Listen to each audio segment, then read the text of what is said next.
لبيك اللهم لبيك لبيك لا شريك لك لبيك.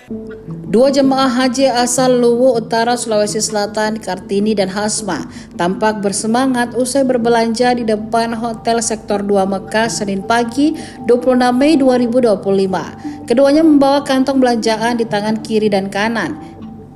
Ia menyebut bahwa hal itu untuk menjadi oleh-oleh untuk tetangga dan saudaranya. Mereka tergabung dalam kloter 20 embarkasi Makassar bersama 227 jamaah asal Luwu Utara dan Bone.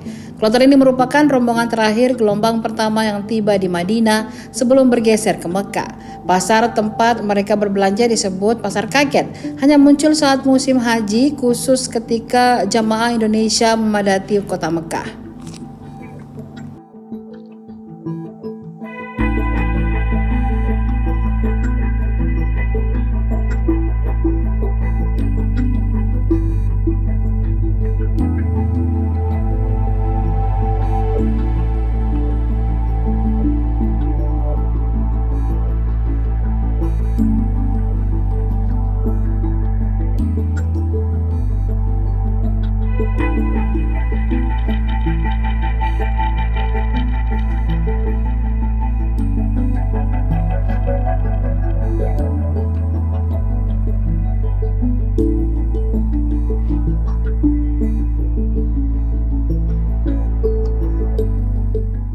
Download Tribun X sekarang, menghadirkan lokal menjadi Indonesia.